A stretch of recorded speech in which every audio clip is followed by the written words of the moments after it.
Speaker, I move to suspend the rules and pass the bill H.R. 2056. The clerk will report the title of the bill. H.R. 2056, a bill to instruct the Inspector General of the Federal Deposit Insurance Corporation to study the impact of insured depository institution failures and for other purposes. Pursuant to the rule, the gentleman from Georgia, Mr. Westmoreland, and the gentleman from Georgia, Mr. Scott, each will control 20 minutes. Chair recognizes the gentleman from Georgia. Mr. Speaker, I ask unanimous consent that all members have 5 legislative days in which to revise and extend their remarks and to add extraneous material on this bill. Without objection. Mr. Speaker, I yield myself as much time as I may consume. The gentleman is recognized. Mr. Speaker, the bill before the House today is one that will provide much-needed transparency to the FDIC process of examining and resolving banks. First, I'd like to thank Chairman Bacchus and Subcommittee Chairman Capito, Ranking Member Frank, and Subcommittee Ranking Member Maloney for their support of H.R. 2056. I'd also like to thank my lead co-sponsor, the gentleman from Georgia, my friend, Representative Scott, for his tireless support on this issue. As I've said many times before, there's no greater threat to our communities than bank failures, especially in my state of Georgia. Mr. Chairman, I want to take a minute to highlight bank failures by the numbers in my state of Georgia. 319 is the total number of failures in the U.S. since 2008. 67 of those. That's the total number of Georgia bank failures since 2008. 16. This is the number of banks in Georgia that have failed in 2011. 11 banks have failed in my congressional district. And Mr. Speaker, I'd like to get you to look at this chart. And you can see by this chart that these communities, these 10 states, have had the largest closing number. Their employment rate is some of the highest, the deficiency rates. And if you look at the percentages, if you look at Arizona, 30% of their banks have closed. Nevada, 41% of their banks have closed. And in my state of Georgia, 26% have closed. Sadly, there are some communities in my district that no longer are even served by a community bank.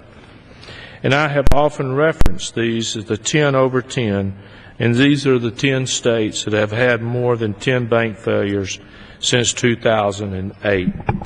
As you can see, these unlucky states are Georgia, Florida, Illinois, California, Minnesota, Washington, Michigan, Nevada, Missouri, and Arizona. In fact, 6 of these 10 states have had more than 10% of their banks fail in the past 3 years. These states also share other commonalities. As I mentioned, each have a higher than average unemployment rate and serious delinquency rates, as well as high number of bank failures. While I hope no more states are added to this list, many states are not far off. Colorado had 9 failures, including 1 on Friday. Kansas and Oregon have had 7 failures. Without a doubt, the FDIC is a wealth of information about the health of the bank if you have the time and the resources to go through it. However, too much information without proper context can be detrimental. H.R. 2056 is designed to cut through all the information to analyze the underlying fundamentals that continue to cause bank failures across this country. The bill directs the FDIC Inspector General, in consultation with the Treasury and Federal Reserve IG, to study FDIC policies and practices with regard to loss share agreements, the fair application of regulatory capital standards, appraisals, FDIC procedures for loan modification, and the FDIC's handling of consent orders and cease and desist orders. Further, the GAO also has a study in the bill to pursue these questions. The FDIC Inspector General is unable to fully explore such as the causes of the high number of bank failures, the impact of fair value accounting analysis of the impact of failures on the community, the overall effectiveness of loss share agreements for resolving banks. I have welcomed the input from the FDIC IG, as well as witnesses from the FDIC, the Office of the Comptroller General, the Independent Bankers Association, and the witnesses at the hearing 3 weeks ago. Overwhelmingly, these witnesses supported 2056.